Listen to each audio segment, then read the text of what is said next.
I'm gonna go home and crawl inside my bed with my electric blanket turned high and lay there and read till I'm done.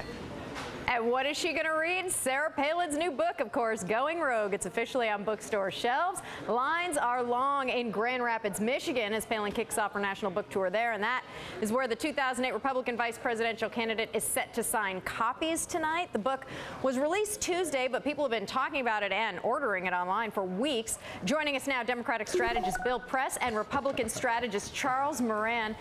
Charles, I got to ask you, let me play this clip first. I'll ask you on the other side, but this is Sarah Palin talking to Barbara Walters about the potential for 2012. Here's her answer. My ambition, if you will, my desire is to help our country in whatever role that may be, and I cannot predict what that will be, what doors would be open in the year 2012. Will you play a major role? If people will have me, I will. Well, boy, from the looks of it, certainly in Grand Rapids, Michigan, there are 1,500 fervent supporters who would have her. I mean, how many people would you stand online for? I don't know. We've got so many people who are so energized about Sarah Palin.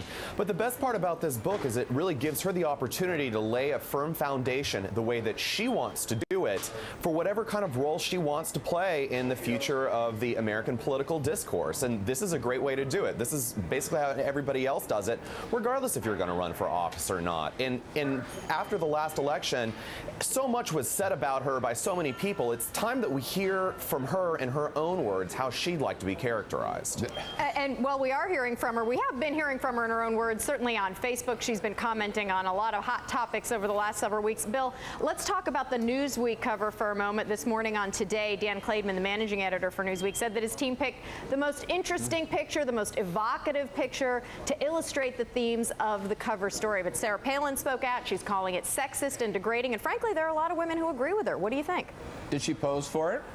She did pose for it, for a different magazine, which we all know, in a different context, and context is everything. No, but I mean, look, first of all, the whole Sarah Palin thing, I think it's just like a freak show. I mean, people turned out to see the bearded lady or the two-headed calf. I mean, and we saw these big crowds for Sarah Palin when she was first nominated, but what happened? Nowhere. This is a train to nowhere. I mean, Charles says she had a chance to tell her story, to set the stage for 2012. She did. Instead, she writes a book where she tries to settle scores. She blames everything on the McCain campaign. There's a lot of stuff the McCain campaign has pointed out that is pure fiction. So, look, she's going to sell a lot of books, she's going to make a lot of money, and then that's it. It's all over. And again, we'll have to wait and see. I know Charles disagrees with that, but I'm just going to say right now on that bearded lady comment, send your emails to Bill Press. Leave me out of it.